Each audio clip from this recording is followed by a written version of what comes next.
Kamera idiot, as the Russians say. Hi, in this video I will talk about safety at work and safety in general. As always, I will put a timeline or table of contents in this video's description that is also visible in the timeline, so you can skip to the parts of interest because it will probably be long and in detail as most of my videos. You will have to put up with my Tarzan English, my pauses while I think how what I want to say is pronounced in English, and now we can begin. First, this section will be called Introduction. I wish to say that everything that I will show and explain in this video is my opinion. It is based on my knowledge, my experience, my education, and nothing more but nothing less. So use it all take it all with a grain of salt and use your own judgment. I don't want to take any responsibility. That's the bottom line. Sorry for interrupting myself. After I have made the first version of this video, because the topic is relatively serious and I didn't want to risk anyone listening to any of my advice and injuring themselves or creating some sort of problems, so I consulted with after I made the video, I took it to one of the top class experts in fire protection and workplace protection in my city and probably in the country. And never doubt human goodwill and solidarity. So the man was very happy to look at the video entirely, and he didn't have any corrections, but he did have some additions that he thinks are important to add, because those are some of the things that he sees often people make mistakes. So in this video, when you see me in this yellow sweatshirt, that's not me speaking, that is the expert who didn't want to be taken on camera, but he was happy to help. So I will interrupt from time to time the video with his additions to what I said. When it comes to work safety and security, the first thing that I would note is the clothes. There are clothes for different occasions, and there is a type of clothes that is working clothes, like this. These look old, dirty, funny, but these trousers that I have on have some great fits. Like not all the superheroes wear capes. For example, this material will not catch flames very easily. You cannot put it alight very easily, even if you use a lighter. Also, if you're using something like an angle grinder, this material is highly unlikely to be caught and twisted and to pull you in, whatever it is you're working that has rotating things like chains, chain rings, and so on. Unlike this cotton shirt that is not as safe, so you can have it caught, especially if it's dangling and wide, and then it can pull you in and you can get injured, or even worse, damage your bicycle. So that's one thing. While I'm talking about angle grinders, it is not advisory when you're working with something that has sharp or hot parts flying all around to be working in like this. You should put a jacket. Let's show it.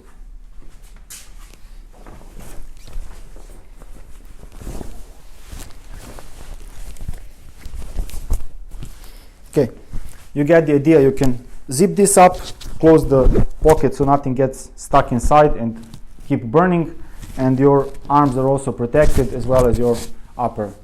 It's not very convenient when it's too hot in the summer, but if you're doing something that can be dangerous or has things flying around all around, it's a good idea.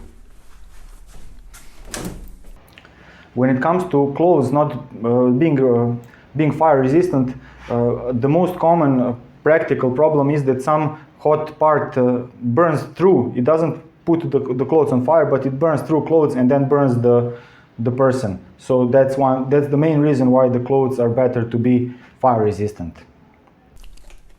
Next thing is the protection for the eyes when you are drilling something using angle grinder or hitting something when the job is such that things can fly out. It's good to have eye protection. You only get 2 from the factory and the replacements are difficult to find, so eye protection is good. When you are welding, of course, there are special eyewear for welding that prevents from all that super strong light from burning you, but these are just strong protective eyeglasses. You can get all this stuff in hardware stores. I suggest you go and buy locally to support your local stores and bicycle shops so that you can always go there and buy. But I will provide Amazon affiliate links because I think it's a good way to see what the products look like, to see the prices, and because I want to get rich from all the affiliate sales. Let's get on. We've covered the eyes, and now we have to worry about the hands. If you're using a hammer or an angle grinder or something that can cause any harm to your hands, good protective working gloves will make a lot of difference. You can, when some parts get hot and you forget that they are hot, they can also help with that. So it's a good idea to use them. When you're working with chemicals, these come in packs like this, not very expensive. Nitrile gloves. I'm not sure how it's pronounced in English properly, but I will post links to the product. So nitrile gloves are not like latex gloves that are often sold in drugstores on some, what do you call it in English, apothecary, where you buy medicine. But these are for mechanic stuff, and they do not get dissolved by any dot brake fluid or any oil or grease. They're generally resistant to that, and they will protect your hands from soaking up all those chemicals which could be poisonous. So it's not a bad idea. I don't like working with gloves. I hardly ever use them, but I don't do this every day. It's my hobby, and the fact that I'm not paying attention does not mean that it's a good thing to do. So don't do as I do as I say. When it comes to hand protection, I love this cream. I'm not sure if it's available everywhere.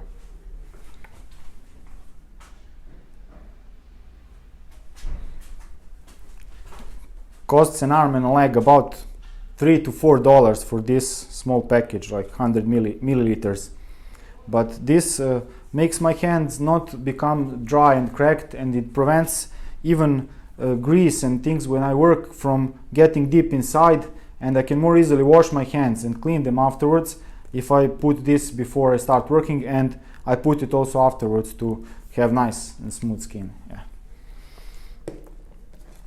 For washing your hands afterwards, I'm not sure, this one is bought in Hungary and it's available in my city. It's brilliant. It's called Derm.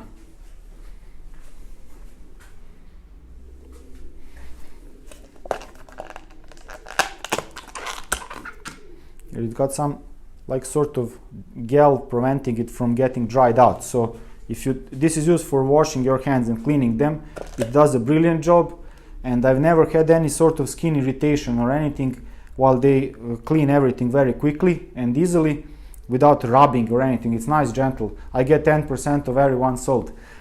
It doesn't dry out if you leave it for weeks unused. Just close the lid, because it has that sort of protective gel, and it works brilliantly, better than most other stuff I've tried and used over the years. So if you can get a hold of this, and I'm waiting to hear from this company. A very hot metal rod looks exactly the same as the cold one. When you touch it with your hand, then when you feel the difference. So when you lose concentration and are not too careful, it's a good idea to wear gloves when working with something that gets hot, either by grinding or doing something else. Okay, now we come to another topic, degreasing. Many people in my country use petrol or gasoline for degreasing. It is brilliant for degreasing because it does that very quickly, very efficiently. It evaporates without leaving any traces or dirt. It's great. It only has some problems, and that is it's quite highly toxic, and it's very, very inflammable, and it can explode. those people who haven't seen it will probably not believe it until they see how flammable and potentially dangerous it is.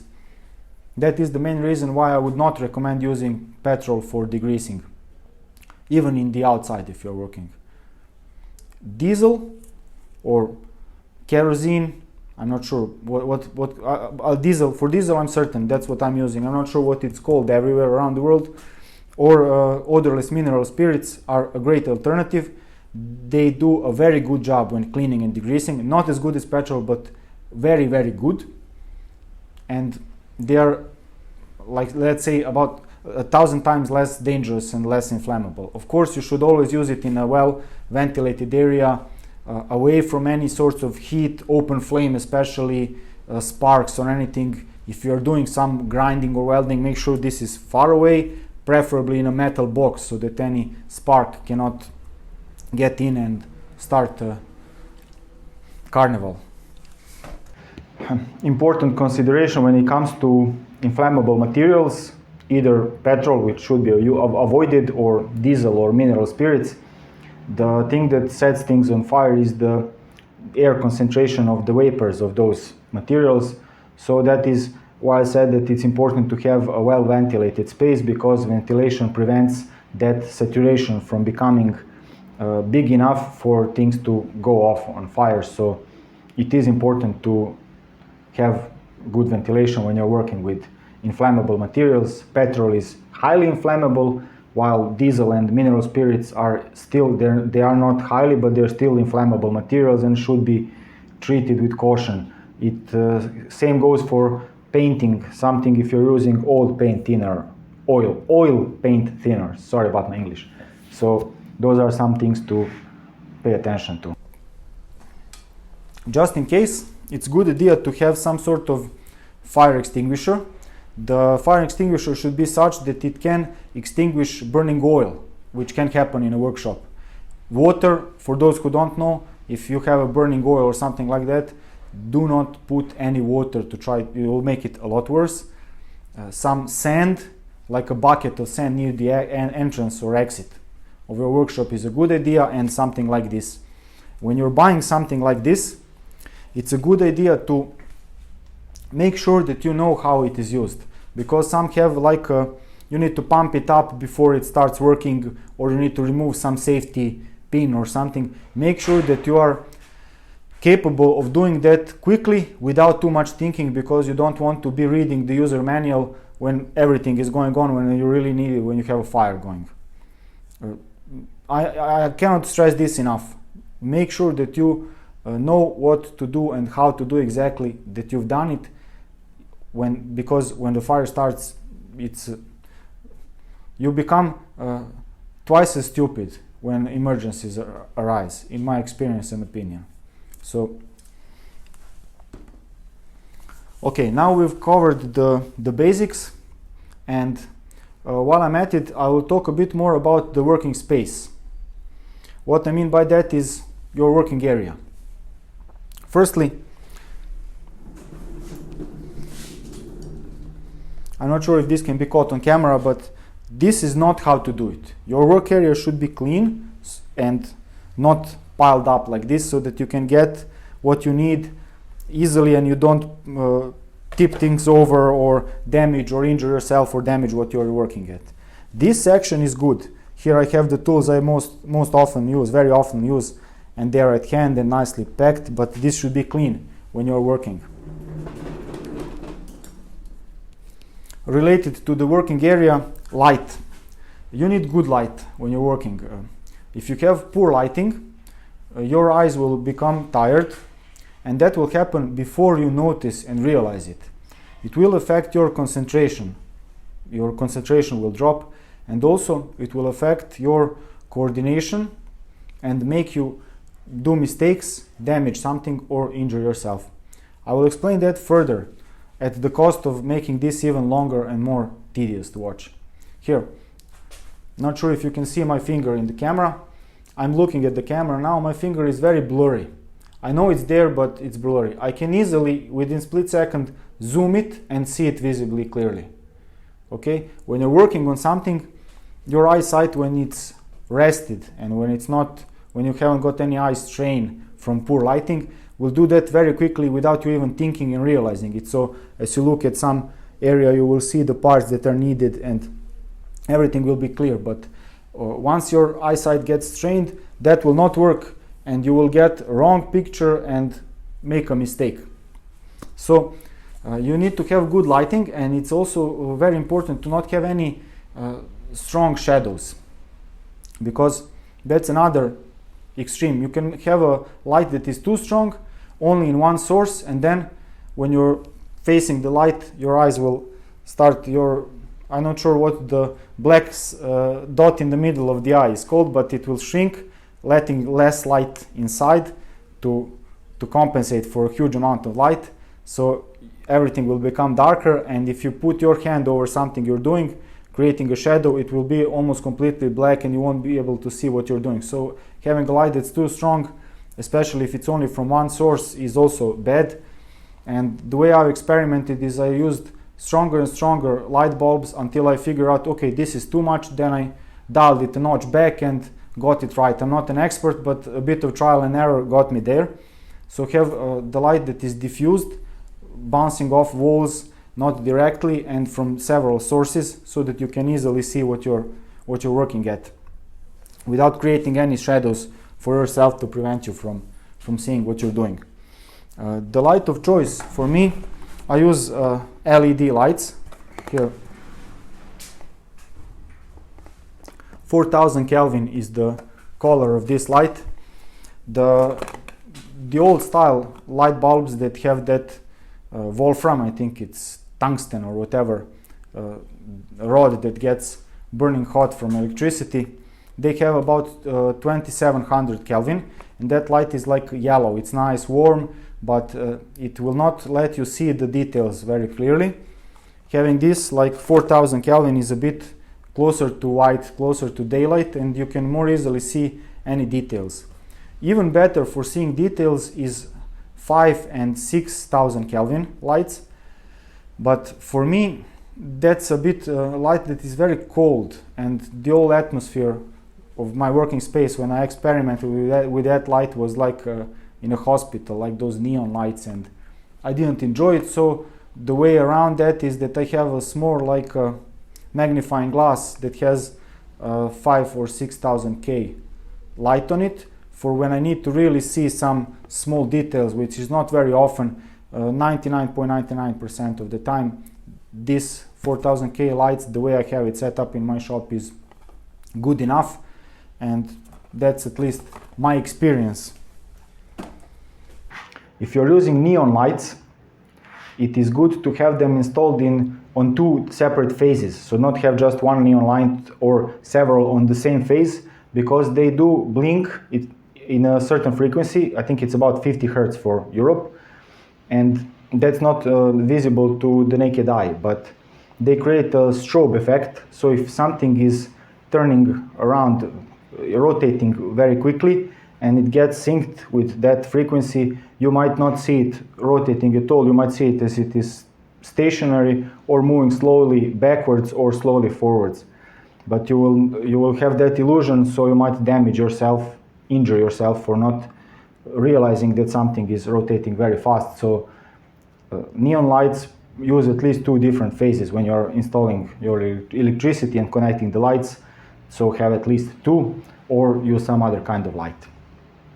Things like this, like I'm not sure what the proper English term is, extended cable extenders or something like that, are better to be avoided. It is best to use wall sockets installed nearby where you need them, and we go with this, as few as these, especially not cascadely connect one to the other to the third, because that increases the risk of some sparks coming out or some other problems.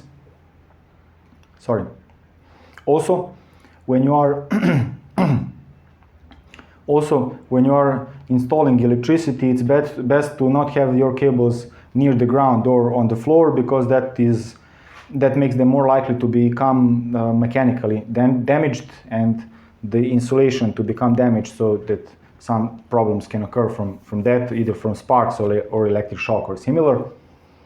make sure they are thick enough, the cables themselves are thick enough inside the copper wire for the power you want to use. If you have some tools that use a lot of power, make sure that the installation can handle that. And if you have problems with the safety switches coming off all the time, see about making the installation of a greater profile for wires. Do not put just stronger safety switches that allow for more current to go through, because they must protect what's behind them, the installations, and if you get that wrong, you might have installations go on fire or something like that. So okay, next thing, this is not an ordinary video, music. Many people, I myself too, like to work with music playing. For my highly questionable musical taste, dashkoandmlađa.com, I'll post a link to that. Online radio is very good, I love it, and they do no advert, they play no adverts and talk a bit in the morning for a few hours, and that's it. And it's good, it's nice to have some music playing when you're working. However, that can also be dangerous. You need to be mindful, because for example, if I'm installing a tire on a wheel, I want to hear when that tire pops into place, or if there's some air hissing, or if something is moving or creaking before anything explodes or gets dislocated. So depending on what you are doing, sometimes it's a very good idea to work in silence and to concentrate. So loud music is okay, but make sure to control that. When it comes to work safety, we must not forget the tools. Here I have, I'll use this as a great example. I have two cone wrenches. I'll bring them closer so that you can see the differences.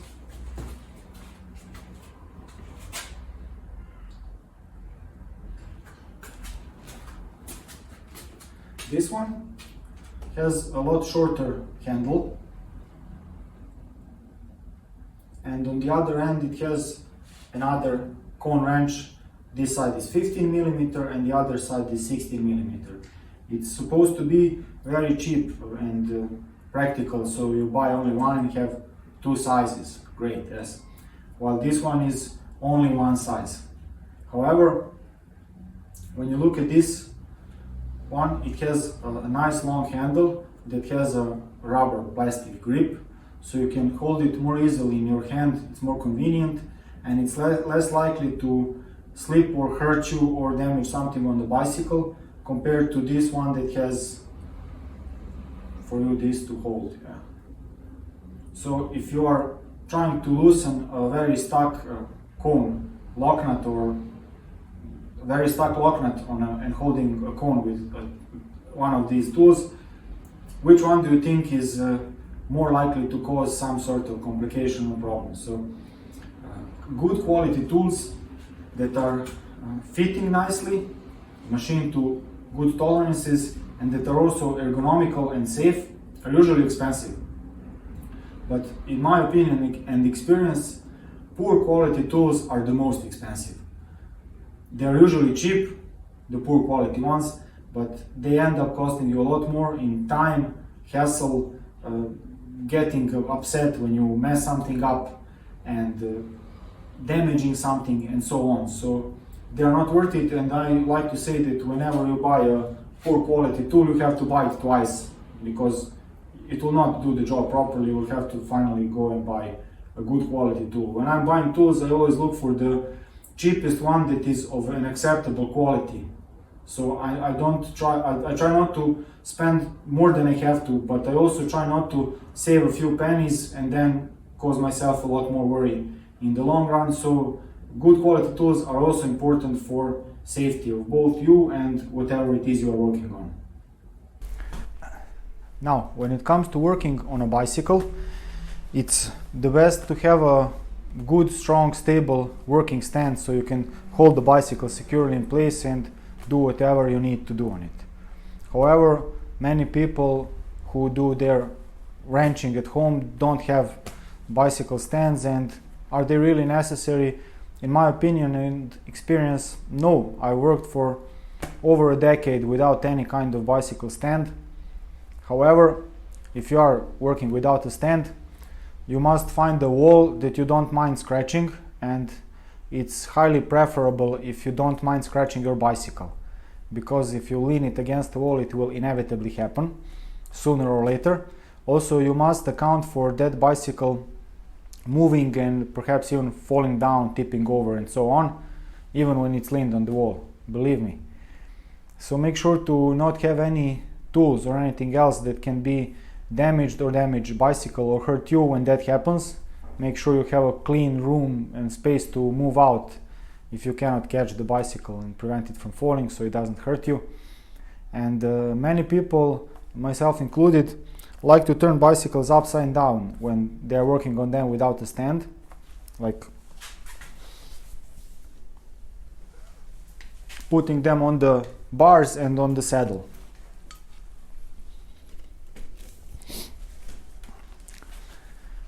That can be a good option, but you do risk scratching your saddle, and also depending on what you're working on, if you have some rubber mat or something, it's better. But modern shifters and things on the bars that are mounted can get broken or damaged, so you must pay attention to that, especially if you're exerting a lot of force downwards while the bicycle is upside down. Use your own judgment and what you can and what you can't do, but that's another risk to consider. And also a bicycle can tip over when it's placed like that. It's best to have a working stand, but you can work without it. Just use common sense and caution and pay attention and be willing to scratch something at least. That's the necessary evil of that choice and that path. So, and now to talk a bit about when you are working, how to be safe. I will make an example. Here, I hope you can see this is a bicycle, and if I wanted to unscrew this bolt that holds the wheel in place, it is unscrewed in the clockwise direction. Now, if I start unscrewing it from this position, when it loosens, it is very likely that my spanner will hit the rear derailleur, might damage it or bend the derailleur hanger or the derailleur. So this goes for whatever it is you're working on. Always assume that things can suddenly break or slip. So make sure that the path of your tools and your arms and your body, when that happens, is safe, so you don't hurt yourself or damage whatever it is you are working on. In this example,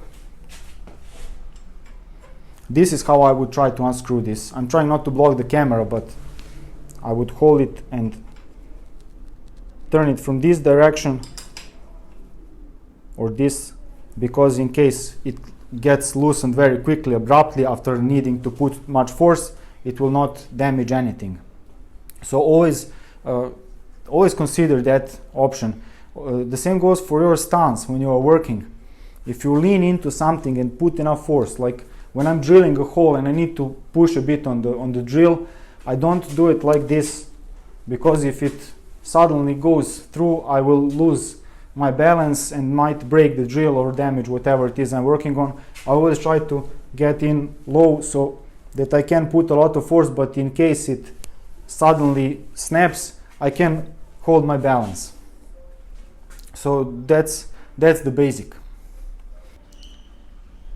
This second part is more general about security and safety, not just with bicycle mechanics, and also, like everything else, take it with a grain of salt, use your own judgment and common sense.